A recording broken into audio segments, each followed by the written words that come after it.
conheço, não só na família, como conheço amigos também, com vários tipos de transtorno. Não, não conheço. Sim. Um primo que se matou, caso de suicídio. Eu sou bipolar. Na família não tenho, mas conheço sim pessoas, poucas. Como as pessoas que têm transtornos mentais, elas são incômodas socialmente, o choque, eu acredito, embora eu não seja médica, não seja da área, o choque faz com que as pessoas fiquem paralisadas, que elas deixem de pensar. Nada melhor do que alguém não pensar quando aquela pessoa incomoda. Eu honestamente não tenho uma opinião formada, porque eletrochoque é uma palavra, enfim, que tu consegue imaginar várias coisas, né? Mas não sendo da área, eu prefiro não opinar sobre isso. É um retrocesso, né? Depois de todo o processo que a gente teve de ganhos, né? Em relação a isso, eu acho um retrocesso, isso é horrível. Eu acredito que a arte é, sim, uma super ferramenta para tratar transtornos mentais. Ela é um jeito de relatar o jeito que tu se expressa e o jeito que tu se expressa de acordo com o jeito que tu vê o mundo. Então, seria muito, com certeza, muito interessante e muito válido tentar interpretar a expressão deles. Tem várias terapias que usam a arte, enfim, então alguma coisa deve estar dando certo. Nise da Silveira é um grande referencial porque minha mãe admirava muito ela e acreditava muito na forma de arte. Tanto que o meu irmão, ele estudou com a Nise da Silveira, não digo paciente, estudou. E ele se transformou em pintor. A arte pode desenvolver outros lados, outras partes do nosso cérebro. É uma maneira dele extrapolar, né, o que ele está sentindo, e a gente tem que aproveitar e explorar esse lado deles. A arte, o esporte, a valorização não só através da arte, você identificar o que aquela pessoa precisa. Com certeza, porque eu acho que eles têm outra visão de mundo, eles têm outra coisa a se expressar. Inclusive eles têm habilidades maravilhosas, né, que a gente nem sabe, mas tem que deixar eles usufruírem disso, né, dar oportunidade. Criada em 1990, no advento da reforma psiquiátrica do Rio Grande do Sul, a Oficina de Criatividade do Hospital Psiquiátrico São Pedro, em Porto Alegre, constitui um espaço de inclusão e expressão para portadores de transtorno mental. Seu acervo hoje reúne mais de 200 mil obras, o que representa um inédito patrimônio cultural relativo à loucura. O projeto Arquivo e Testemunho, acervo da Oficina de Criatividade do Hospital Psiquiátrico São Pedro, ajuda a catalogar e preservar as obras da oficina. Em 2017, o projeto foi ganhador do prêmio Rodrigo de Melo Franco Andrade, que reconhece ações de preservação e divulgação do patrimônio cultural brasileiro.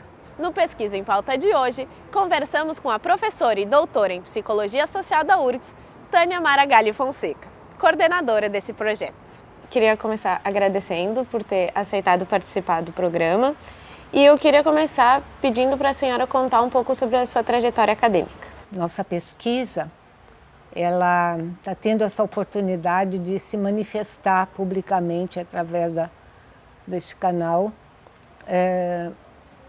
sendo que ela já completa 19 anos, 18 anos, porque começou em 2000, e ela diz respeito às obras expressivas, pintadas, bordadas e escritas pelos pacientes psiquiátricos do Hospital São Pedro de Porto Alegre, e que são produzidas no âmbito da Oficina de Criatividade, que desde 1990 acumula uma imensa quantidade de obras sobre as quais nós, o meu grupo de pesquisa de doutorandos, mestrandos e graduandos de iniciação científica, temos nos debruçado considerando-as como um patrimônio cultural do Estado e também como um arquivo da loucura. Nesses anos de 1990 até agora,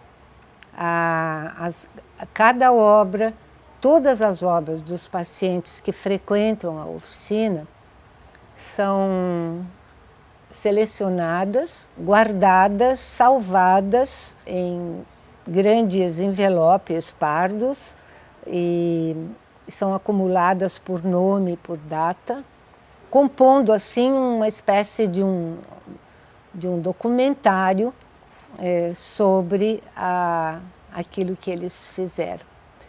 Então, a pesquisa, ela se traduz em 2 braços. Um deles é o da composição do próprio arquivo, ou seja, como organizá-lo e também salvar as obras das condições do tempo e das intempéries e, enfim, do próprio envelhecimento que o papel, as tintas, etc., sofrem.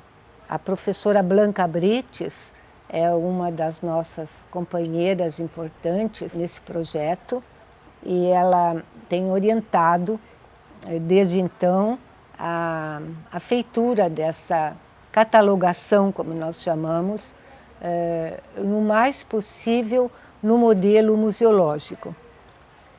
O que resulta que, face à multidão enorme de artistas, entre aspas, que nós dispomos, nós tivemos que fazer um recorte e resultou na seleção de 4 coleções, de 4 pacientes que viveram o regime da longa internação, ou seja, vieram para o hospital muito jovens e ali ficaram por 50, 60 anos, sem contato com a família, ou se tiveram contato foram poucos e logo interrompidos, tendo vivido, portanto, o hospital como a sua moradia.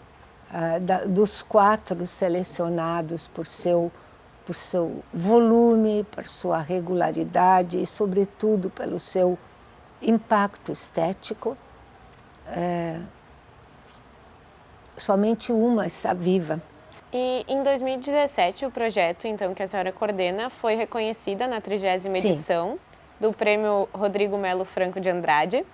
E eu queria saber como surgiu a ideia de levar a pesquisa científica da universidade lá para o hospital. Dentro do escopo do pós-graduação em Psicologia Social, ao qual eu pertenço, nós procuramos, e especificamente o meu grupo de pesquisa é dedicado a buscar um entrelaçamento entre ciência, filosofia e arte.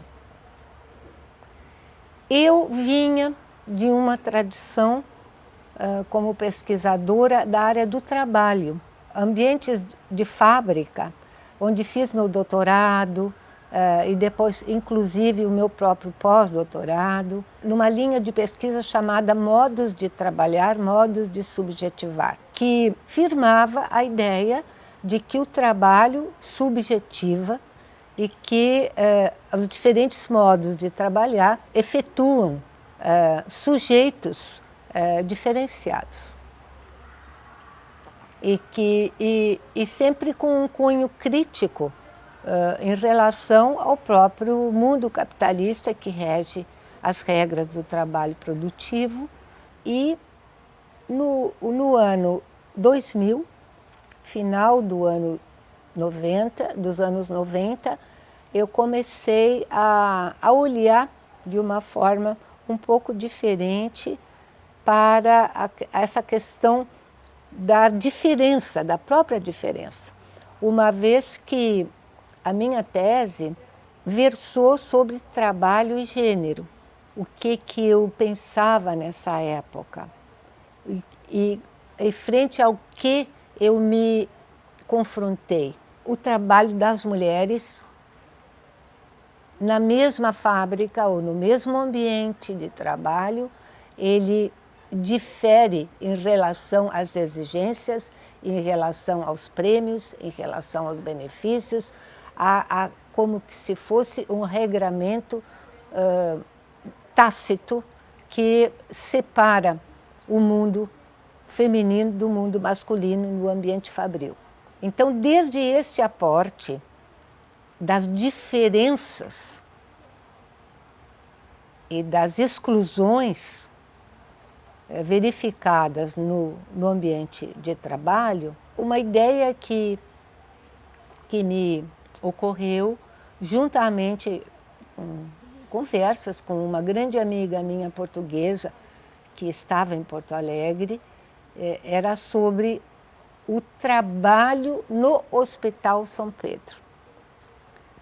E foi aí que eu levantei, elaborei o primeiro projeto de pesquisa vinculado ao hospital, que não era propriamente ainda vinculado à questão da oficina de criatividade, mas era vinculado ao próprio hospital como sendo um espaço performático da loucura. E dali, com essa primeira inserção, da qual eu até hoje fui desdobrando uma espécie de capítulos de uma grande novela, as coisas foram evoluindo até que eu chegasse, em pouco tempo, à oficina de criatividade, que me fascinava pela sua produção artística e pela sua estranha militância dentro do hospital.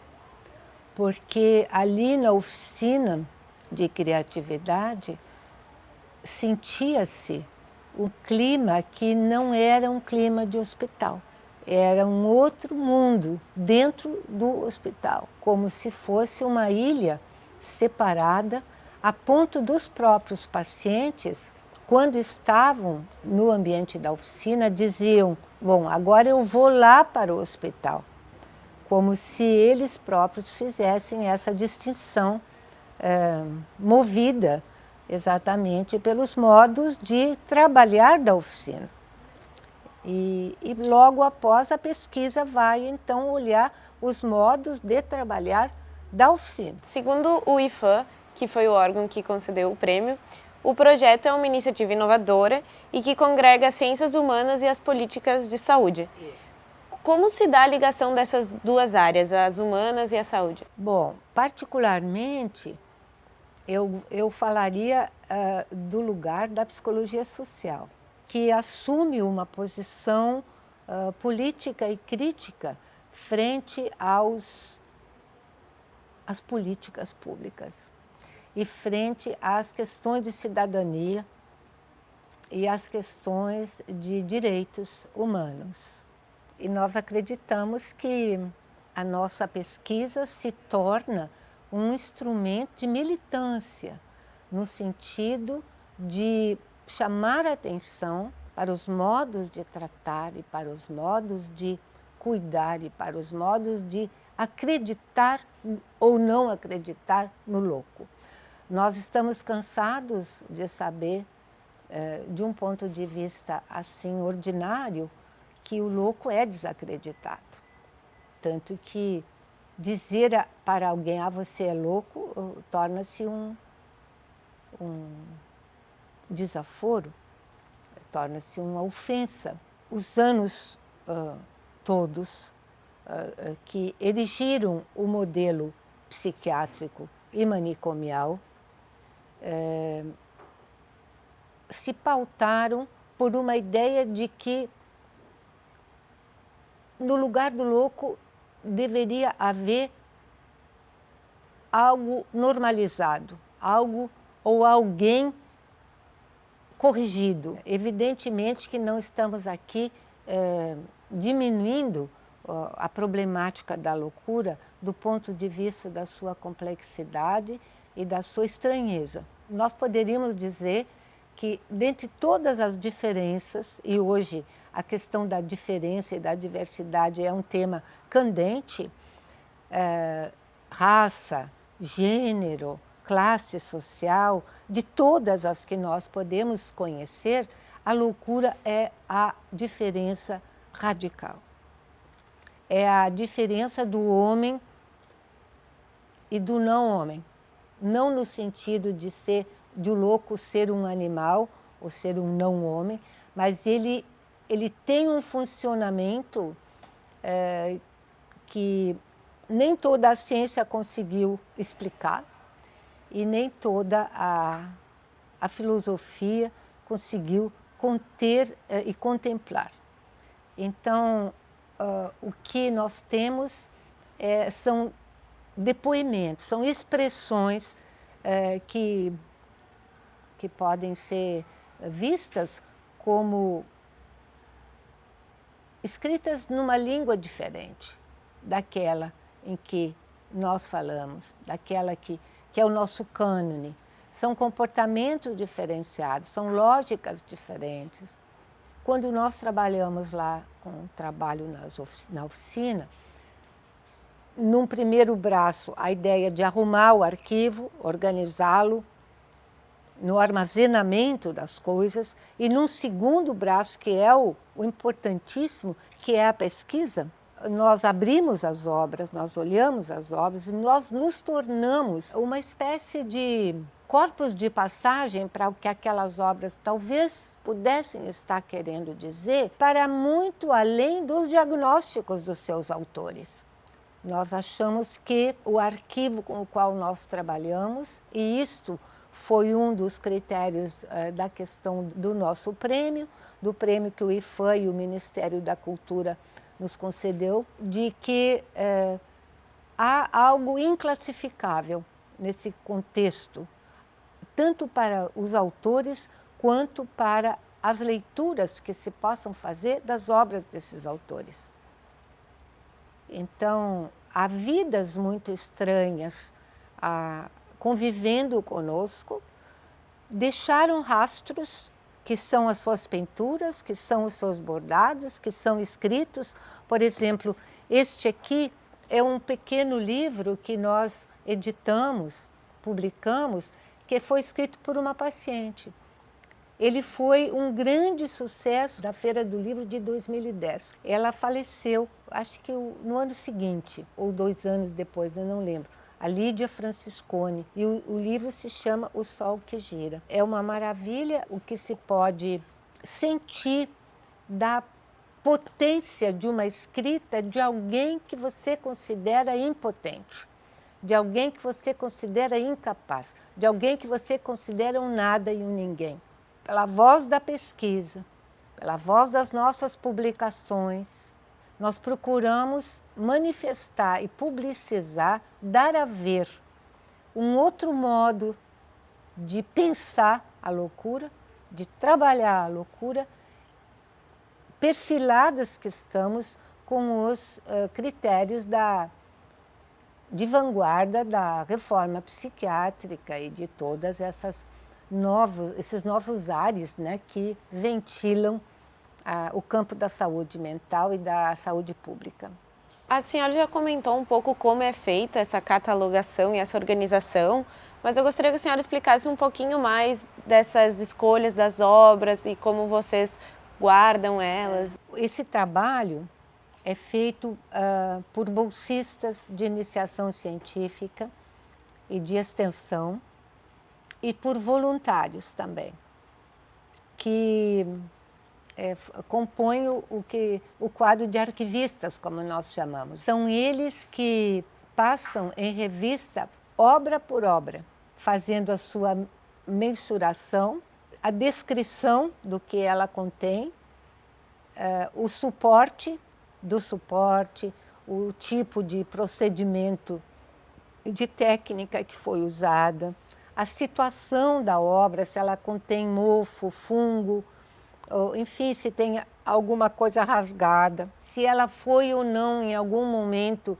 usada em alguma exposição. São assim características importantes assim de cada uma das obras, e além de ter evidentemente a marca de quem a fez e quando foi feita. São procedimentos básicos que compõem uma ficha de catalogação de cada obra, junto com a foto. E isso forma-se um arquivo digital, no sentido de que, paralelamente ao arquivo físico, nós estamos criando também o arquivo digital, para que a pesquisa possa vir a se dar, daqui a um tempo, aberta ao público em geral, mas interessado, evidentemente, mas não mais com as obras materialmente físicas, né? Materiais. E para finalizar, a senhora vai está participando de um livro que vai lançar, né? Vai ser lançado. Ótimo. A senhora gostaria de comentar um pouquinho sobre essas bibliografias em que a senhora participou? Muito obrigada pela oportunidade, porque uma das questões importantes da pesquisa é que nós acreditamos que se a pesquisa deve comportar esse gesto de transmissão do saber, do conhecimento e ampliação disso, nada melhor do que escrever livros ou escrever artigos que vão ilustrando os momentos da pesquisa. E este é o caso da nossa, em que nós, a grande linha de pesquisa que nós temos atualmente chama-se Arquivo e Testemunho. Então, nós consideramos os pesquisadores como testemunhas, e esse testemunho, ele revolve o arquivo e o profana naqueles sentidos clássicos que o Arquivo da Loucura contempla. Então, nós temos livros de 2010, onde focamos a questão das vidas, ou seja, chama-se Vidas do Fora, o nome desse livro. Seriam assim, quem fez? Como é que se conta a história de vidas de loucos? Será que é possível nós termos biografias de pessoas que são tão desconhecidas, tão apagadas, tão silenciadas, a ponto de não terem mais nem o seu próprio nome preservado? Então, este livro aqui, que foi feito em 2010, ele fala disso, ele fala sobre as vidas, fala sobre os autores, fala sobre essa infâmia. Este outro, que também é contemporâneo ao Vidas do Fora, é um livro que resultou de uma exposição e de um seminário que nós fizemos chamado Eu Sou Você. Aqui a ideia, essa frase é uma frase de uma pintura de um paciente. Ela remete à ideia de que todos nós somos habitantes da loucura. Não temos diagnósticos. E este aqui é um outro livro chamado Testemunhos da Infâmia, em que nós novamente passamos em revista as questões das coleções, considerando agora as obras como testemunhos. Elas estão, embora silenciadas, elas estão testemunhando, elas falaram. Se não falaram por palavras, falaram por imagens. E este, que é o nosso último, ainda não lançado, vai ser lançado agora no primeiro semestre, chama-se Imagens do Fora, e que faz, de alguma forma, um contraponto com o Vidas do Fora. Porque se no Vidas nós olhávamos os autores, aqui nós olhamos as imagens que se desprendem da nossa leitura das obras. Muito obrigada, professora. Eu queria agradecer por ter vindo até aqui e dado essa entrevista para a gente, contado um pouco mais sobre esse trabalho muito bonito que é feito lá no Hospital Psiquiátrico. Obrigada, eu que tenho para agradecer. Muito obrigada.